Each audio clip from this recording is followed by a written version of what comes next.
Hello students, welcome back to the channel. My name is Prasad. In today's class 8 social science video, we will going to discuss about the civil disobedience. So without wasting any time, let's get started. Chapter 10, The Civil Disobedience Movement. In the Lahore session, full powers regarding the launching of the civil disobedience movement were given to Mahatma Gandhi. Before launching the movement, Gandhiji put forward various demands such as abolition of salt tax, prohibition of liquor, and end of the monopoly right of the government to manufacture salt. But the government rejected those demands.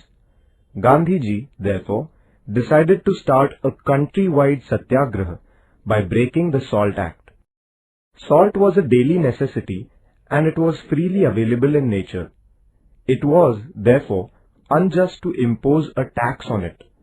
The salt satyagraha was symbolic.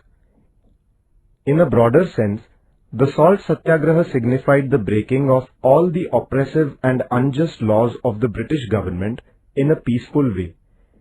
The civil disobedience movement included picketing liquor shops and shops selling foreign cloth, as also conducting a no-tax campaign. Thus the movement was broad in its nature. The Dandi March. Gandhiji decided to launch the salt satyagraha at Dandi in Gujarat. On the 12th of March 1930, Gandhiji set out from Sabarmati Ashram with 78 of his followers for launching the salt satyagraha. Along with others, Sarojini Naidu and Mithuben Petit also accompanied him.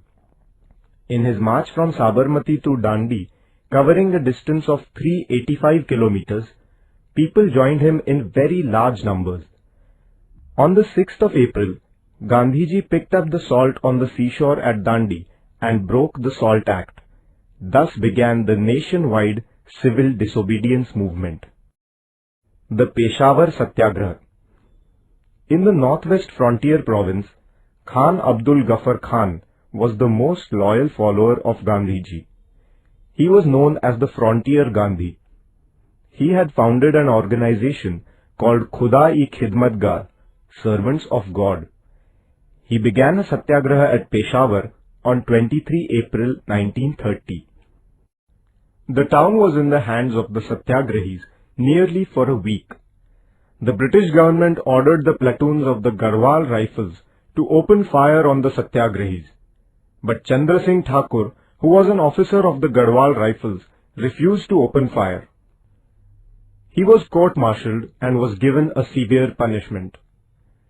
The British government found itself in a difficult situation due to the satyagraha launched by Gandhiji. Gandhiji was arrested on 4th May 1930 and government repression was let loose. The entire nation strongly condemned Gandhiji's arrest. The Solapur Satyagraha. The mill workers were in the forefront of the Solapur Satyagraha. They observed a hartal on 6th May 1930. Police stations, courts, the railway station and municipal buildings were attacked. It was practically people who ruled Solapur. At last, the government called in the army. Martial law was imposed and thus the movement in Solapur was suppressed. Malappa Dhanshetty, Shri Krishna Sarda, Kurban Hussain and Jagannath Shinde were hanged for their participation in the Satyagraha. Dharasana Satyagraha. After the arrest of Gandhiji, the leadership of the Satyagraha at Dharasana in Gujarat passed on to Sarojini Naidu. The police lathi-charged the Satyagrahis who came forward to break the Salt Act. The Satyagrahis quietly suffered the blows of the lathi. When they were finally taken away by the Congress workers for medical aid, another batch of Satyagrahis came forward to replace them. This continued endlessly. In Maharashtra, there were salt satyagrahas at Wadala, Malwan, Shiroda and other places. Where there were no salt pans, people began to break the forest laws. There were jungle satyagrahas at many places such as Bilashi, Sangamner, Kalwan, Chirner and Pusad in Maharashtra. Adivasis joined the jungle satyagraha in large numbers. Martyrdom of Babu Genu. Satyagrahis in Mumbai tried to obstruct the trucks loaded with foreign goods.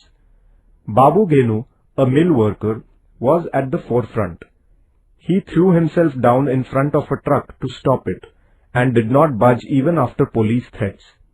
In the end, he was crushed under the truck. The martyrdom of Babu Genu proved to be a source of inspiration for the national movement. Participation of women. Women participated in the Satyagraha struggle in large numbers. They took the initiative in picketing shops selling foreign goods and liquor. Hundreds of women suffered imprisonment. They faced the police atrocities courageously.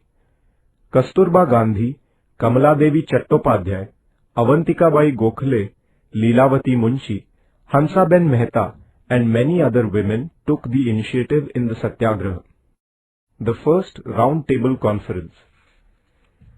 The British Prime Minister Ramsay MacDonald organized a conference at London in 1930 to discuss certain constitutional issues related to India. It was known as the Round Table Conference.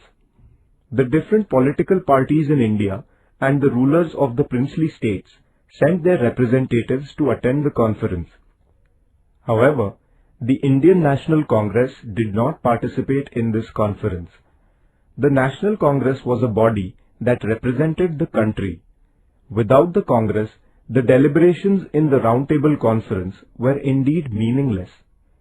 The British Prime Minister expressed a hope that the Congress would join the second round of discussions.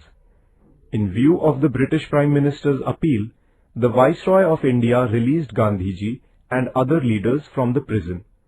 Thus, a conducive atmosphere was created for the Congress to discuss the issues freely. Gandhi-Irwin Pact. A pact was concluded between Mahatma Gandhi and the Viceroy Irwin. It is known as the Gandhi-Irwin Pact. According to this pact, the British government gave a guarantee that the system of responsible government would be adopted in the proposed constitution for India. The Congress withdrew the civil disobedience movement and showed its readiness to participate in the Second Round Table Conference. The Second Round Table Conference. The Second Round Table Conference was held in 1931.